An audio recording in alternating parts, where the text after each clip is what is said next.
जी अस्सलाम वालेकुम, क्या हाल है? सब लोग खैरियत से हैं। आज एएनपी ने पाकिस्तान तहरीक इंसाफ के एक साबिक एमएनए को पेशावर हाई कोर्ट में फेंटा लगा दिया और यही वो खेल था जिसका इंतज़ार पाकिस्तान तहरीक इंसाफ कर रही थी। अब अगर ये सिलसिला आगे दराज हो गया तो मुल्क कहाँ स्टैंड करेगा, ये एक सवाल है जो हम आज के व्लॉग में डिस्कस करेंगे। और इलेक्शन कमीशन ने सुप्रीम कोर्ट ऑफ पाकिस्तान से राब्ता कर लिया। सुप्रीम कोर्ट ऑफ पाकिस्तान के रजिस्ट्रार ने एतराज़ात करके दरख्वास्त वापस कर दी। अब ये दरख्वास्त आज ही दोबारा जमा हो जाएगी, जिसके बाद कल मेरा ख्याल ये है कि सुप्रीम कोर्ट ऑफ पाकिस्तान में ये केस दोबारा लगेगा। उसमें क्या नतीजा निकल सकता है ये भी हम आपको आज के व्लॉग में बताएंगे।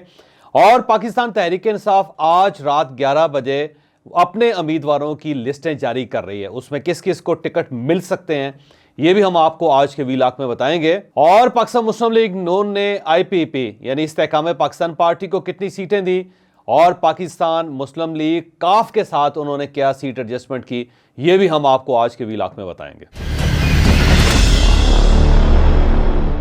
हम सबसे पहले पाकिस्तान मुस्लिम लीग नून और इस्तेहकाम पाकिस्तान पार्टी और काफ लीग के दरमियान जो सीट एडजस्टमेंट हुई है उसके बारे में बताते चलें आपको। पाकिस्तान मुस्लिम लीग नून ने फैसला किया है कि NA 155 जहां से जहांगीर तरीन इलेक्शन लड़ रहे हैं उनके मुकाबले में अपना उम्मीदवार खड़ा नहीं करेंगे। और फिर जहांगीर तरीन साहब को NA 149 मुल्तान से भी एक सीट दे दी जाएगी, यहाँ पे भी पाकिस्तान मुस्लिम लीग नून का कोई उम्मीदवार खड़ा नहीं होगा। फिर नुमान लंगड़ियाल साहब को NA 143 साहिवाल से ये सीट दे दी है पाकिस्तान मुस्लिम लीग नून ने, यहाँ पे नून लीग अपना उम्मीदवार खड़ा नहीं कर रही। इसके अलावा इंजीनियर गुल असगर जो NA 88 से इस्तेहकाम पाकिस्तान पार्टी के उम्मीदवार हैं उनके मुकाबले में भी कोई उम्मीदवार खड़ा नहीं होगा नून लीग का। फिर गुलाम सरवर खान साहब NA 54 से इलेक्शन लड़ रहे हैं रावलपिंडी से, इनके मुकाबले में भी पाकिस्तान मुस्लिम लीग नून अपना उम्मीदवार खड़ा नहीं करेगी। फिर इस्लामाबाद के हल्के NA 47 से आमर कियानी साहब को एडजस्ट कर लिया गया, यहाँ पे भी पाकिस्तान मुस्लिम लीग नून का कोई उम्मीदवार खड़ा नहीं होगा। और लाहौर से NA 117 पर अलीम खान साहब को एडजस्ट कर लिया गया, अब वहां पे भी पाकिस्तान मुस्लिम लीग नून का उम्मीदवार खड़ा नहीं होगा। जबकि NA 128 से ओन चौधरी साहब को एडजस्ट करने का इम्कान भी है। अब NA 128 से भी पाकिस्तान मुस्लिम लीग नून का कोई उम्मीदवार इलेक्शन नहीं लड़ेगा और ओन चौधरी साहब को यहाँ से सीट मिल जाएगी। और इस तरह काफ लीग के बारे में पाकिस्तान मुस्लिम लीग नून ने फैसला किया है कि 2 इनको कौमी असम्बली की और 2 सूबाई असम्बली की सीट्स दी जाएंगी और इनके मुकाबले में कोई उम्मीदवार नून लीग का खड़ा नहीं होगा। NA 64 इस पे काफ लीग के जो उम्मीदवार हैं मेरा ख्याल है सालक साहब हैं, सालक चौधरी साहब हैं, उनके लिए ये हल्का खाली छोड़ दिया नून लीग ने। और फिर PP 32 इसके लिए भी ये खाली छोड़ दिया गया ये हल्का। फिर PP 31 से ये गुजरात का हल्का है, यहाँ से चौधरी शुजात हुसैन के दूसरे बेटे शाफे हुसैन इलेक्शन लड़ेंगे, इनके मुकाबले में पाकिस्तान मुस्लिम लीग नून कोई उम्मीदवार खड़ा नहीं कर रही। और बिल्कुल इसी तरह NA 165 भावलपुर से तारक बशीर चीमा साहब के मुकाबले में भी पाकिस्तान मुस्लिम लीग नून कोई उम्मीदवार खड़ा नहीं कर रहे। अब ये एक फैसला हुआ है जो मैं आपके सामने पेश कर रहा हूँ। यहाँ पे एक और बड़ी दिलचस्प सूरत हाल है कि पाकिस्तान तहरीक इंसाफ ने जो साइफर केस के अंदर जो जज हैं, खसूसी जज हैं, उनका नाम है अबुल हसनात जुल्करनैन साहब, उनके ऊपर अदम एतमाद कर दिया। आज इस्लामाबाद हाई कोर्ट के अंदर केस था और उसमें डिप्टी अटॉर्नी जनरल ने डिक्लेयर कर दिया गवर्नमेंट की तरफ से कि जनाब अब जो केस होगा उसकी हेयरिंग ओपन होगी। अब हम कोई किसी शख्स को रोकेंगे नहीं, वहाँ पे मीडिया भी होगा, वहाँ पे आम लोग भी होंगे, वहाँ पे दोनों मुलजम यानी इमरान खान साहब और शाह महमूद कुरैशी साहब की फैमिली भी होगी और अब ये ओपन ट्रायल होगा, इसे ऑन कैमरा नहीं रखा जाएगा। तो इस पे इस्लामाबाद हाई कोर्ट ने ऑलमोस्ट ये केस निपटा दिया है। लेकिन साथ ही पाकिस्तान तहरीक इंसाफ ने जो जज साहब अबुल हसनात जुल्करनैन साहब उनके ऊपर अदम एतमाद कर दिया और सलमान अकरम राजा साहब का ये कहना है कि मैं अब एक नई दरख्वास्त दे रहा हूँ जिसमें हम ये दरख्वास्त करेंगे हाई कोर्ट से कि हमें जज अबुल हसनात जुल्करनैन साहब काबिल कबूल नहीं है, लिहाजा इनकी जगह कोई नया जज तैनात किया जाए। तो अब पाकिस्तान तहरीक इंसाफ एक नया कार्ड खेल रही है ताकि इस केस को भी लंबा किया जा सके। अब सवाल ये कि क्या ये मुतालबा माना जा सकता है इमरान खान साहब का या पाकिस्तान तहरीक इंसाफ का? मेरा नहीं ख्याल कि इसके ऊपर कोई समझौता अदलिया करेगी। और इसके साथ साथ आज गौहर खान साहब ने डिक्लेयर किया है कि हमारे जो उम्मीदवार हैं हम उनकी जो फहरिस्त है आज रात 11 बजे से पहले पहले अनाउंस कर देंगे। तो पाकिस्तान तहरीक इंसाफ अपने उम्मीदवारों के नाम रात 11 बजे से पहले पहले आज रिलीज कर देगी और उसके बाद फिर पता चलेगा कि कौन कौन से इनके उम्मीदवार सिलेक्ट हुए हैं और किन के बारे में अभी पार्टी ने फैसला नहीं किया। मेरी इतलात के मुताबिक मैक्सिमम लोग, जो 80% लोग हैं, उनका ताल्लुक अदलिया के साथ है, यानी वो वकला हजरात हैं। और ये वकला इसलिए पाकिस्तान तहरीक इंसाफ में शामिल किए गए हैं कि स्टेट वकीलों के ऊपर क्रैकडाउन नहीं कर रही और ना किसी वकील को गिरफ्तार किया जा रहा है, और वकला की बॉडी बड़ी मजबूत है। तो पाकिस्तान तहरीक इंसाफ ने ये फ़ायदा उठाया वकला का कि अगर ये लोग होंगे तो ये इलेक्शन हो जाएगा, और अगर किसी आम सियासतदान को ये टिकट दिए जाएंगे तो शायद वो इलेक्शन ना लड़ सकें। तो एक कार्ड पाकिस्तान तहरीक इंसाफ ने खेला, लेकिन यहाँ पर दो बहुत बड़े सवाल पैदा होते हैं कि अगर वकला को आपने टिकट्स दे दिए और वकला ने वो इलेक्शन लड़ लिया, तो वकला तो ज़ाहिर है उनका काम तो सियासत नहीं है, वो नए लोग हैं, तो वो कौमी असम्बली में या सूबाई असम्बलियों में जाके कैसे काम करेंगे, क्योंकि उनके लिए ये बड़ा मुश्किल काम होगा। दूसरा, जब ये वकला अदालतों से निकल के जब ये उस असम्बलियों में बैठेंगे तो ये जो खला पैदा होगा अदालतों के अंदर, उसको कौन पुर करेगा। और तीसरा, इसके अंदर बहुत बड़ा फुकदान या बहुत बड़ा क्राइसिस है। और तीसरा, इसमें जो सबसे बड़ा क्राइसिस है वो पार्टी के लोग हैं, क्योंकि जिन लोगों ने 26 साल मार खाई है सड़कों के ऊपर, जेलों के अंदर, और जिन्होंने इमरान खान साहब के झंडे को डाउन नहीं होने दिया और इमरान खान साहब के पीछे खड़े रहे हैं, आज वो जब महरूम कर दिए गए हैं तो उन लोगों को बहुत अफसोस हो रहा है और उन्होंने पार्टी के खिलाफ महाज बनाने का ऐलान कर दिया। बल्कि कुछ लोग तो इस्लामाबाद के सेक्रेटेरिएट के सामने आके भी प्रेस कॉन्फ्रेंस कर चुके हैं और कुछ पेशावर सेक्रेटेरिएट के सामने भी गए।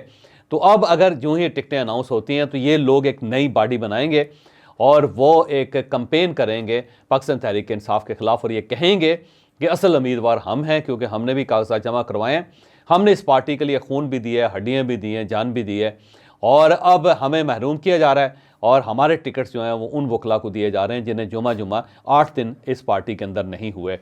तो वो उम्मीदवार जिनका ताल्लुक पार्टी के साथ है, जिन्होंने आज़ाद हैसियत से कागजात जमा करवाएं, वो अब रिवोल्ट करेंगे। तो पाकिस्तान तहरीक इंसाफ के अंदर एक नई रिवोल्ट है, एक नई बगावत भी तैयार बैठी हुई है, जिसे अब मुझे नहीं समझ आती कि किस तरह पार्टी उसको हैंडल करेगी। और फिर कल जो हमने आपको खबर दी थी कि election commission supreme court of Pakistan में बल्ले के निशान जो पेशावर हाई कोर्ट ने पाकिस्तान तहरीक इंसाफ को वापस किया है, उसके ऊपर वो सुप्रीम कोर्ट से रब्ता करेगा इलेक्शन कमीशन। तो आज इलेक्शन कमीशन ने ये फैसला कर लिया।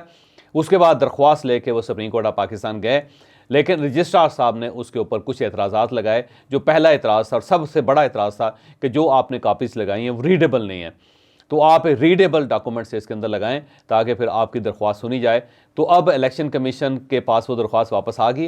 इलेक्शन कमीशन ने फौरी तौर के ऊपर उसके अंदर तब्दीलियां करके नए डॉक्यूमेंट्स लगा के उसे सुप्रीम कोर्ट ऑफ पाकिस्तान की तरफ रवाना कर दिया।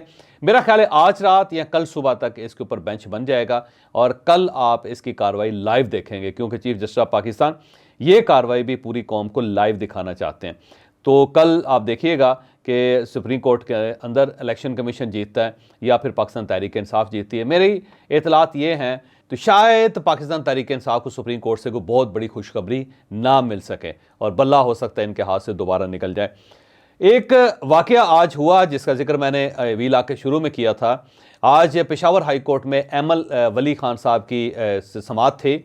आपको याद होगा कि अमल वली खान साहब ने चंद दिन पहले पेशावर हाई कोर्ट के बारे में पब्लिक में खड़े होकर कुछ नाजेबा अल्फाज बोले थे और उसमें उन्होंने जजेस को धमकी दी थी और ये भी कहा था कि आप लोग भी यहाँ हैं, हम लोग भी यहाँ हैं, कल आप रिटायर हो जाएंगे, आप काले कोट पहन के अदालतों में आएंगे और उस वक्त आपको हमारा सामना करना पड़ेगा।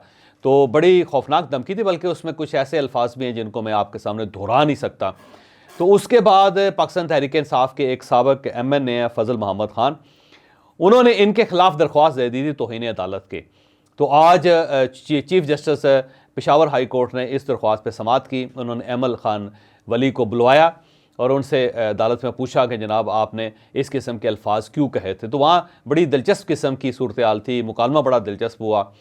चीफ जस्टिस साहब ने कहा कि आपने ये अल्फाज क्यों कहे, और उस पर अमल खान का ये कहना था कि मेरा गिला था आपकी अदालत से, आपकी मोअज़्ज़ज़ अदालत से, कि आप मेरे साथ इंसाफ नहीं कर रहे, मेरी दरख्वास्त पड़ी हुई आपके पास, लेकिन उसकी सुनवाई नहीं हो रही, जबकि पाकिस्तान तहरीक इंसाफ के हर जो अपील है या हर दरख्वास्त है उसे फौरी तौर पर इंटरटेन किया जाता है। तो एक मेरे साथ या मेरी पार्टी के साथ ज़्यादती का तासुर उभरता है और ऐसे महसूस होता है कि पाकिस्तान तहरीक इंसाफ को फैसिलिटेट किया जा रहा है इस अदालत में।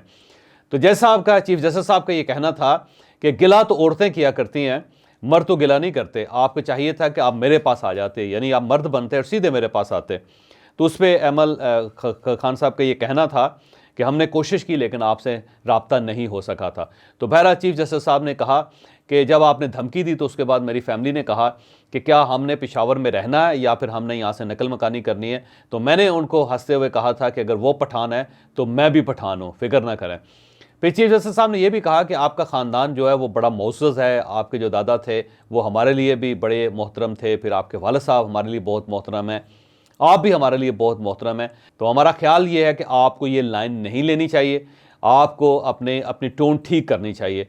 तो जाएं, आप बाहर जाएं और तरदीद जारी करें और माज़रत करें और उसके बाद हम इस केस को निपटाएंगे। गो एमल वली खान साहब बाहर जाके उन्होंने कहा कि मैं अपने पुराने बयान पे स्टैंड करता हूँ, मैं उसे ऑन करता हूं, लेकिन हो सकता है उसके अंदर जो ज़ुबान इस्तेमाल की गई हो उससे किसी की दिल आज़ारी हुई हो, लेकिन मेरा मकसद वही है, मेरा गिला है इस अदालत के साथ कि ये हमारे साथ इंसाफ नहीं करते। तो वो अभी भी अपने अल्फाज के साथ स्टैंड करते हैं। लेकिन बहरहाल इससे पहले एक वाक़या पेशावर हाई कोर्ट में हुआ जिसका जिक्र मैं करना चाह रहा हूँ कि जब साबिक MN ने पाकिस्तान तहरीक इंसाफ के फजल मोहम्मद खान साहब वहाँ अदालत में दाखिल हुए तो वहाँ पर ANP और PTI के कारकुन वहाँ पर मौजूद थे। किसी ने एक तरफ से गाली दे दी जिसके बाद फिर वहाँ पे एक हल्ला गुल्ला शुरू हो गया, लड़ाई शुरू हो गई और ANP की वर्कर्स ने फजल मोहम्मद साहब के साथ ठीक ठाक बुरा सलूक किया। उन्हें तशद्दुद का निशाना भी बनाया गया, उन्हें लातें भी मारी गई, मुक्के भी मारे गए और वो दौड़ के वहाँ से बाहर निकले और उसके बाद ANP के वर्कर्स ने पाकिस्तान तहरीक इंसाफ के वर्कर्स को भी पकड़ लिया और वो भी वहाँ से दौड़ गए। तो अदालत के अंदर जो एक मंजर था वो बड़े खौफनाक था, गमले टूट रहे थे, शीशे टूट रहे थे, दरवाजे बज रहे थे, लोग एक दूसरे के साथ टकरा रहे थे, कोनी और मुक्के वहाँ पे चल रहे थे और उसके साथ साथ पश्तो में, उर्दू में और अंग्रेज़ी में तीनों ज़ुबानों के अंदर वहाँ पे गालियाँ दी जा रही थी।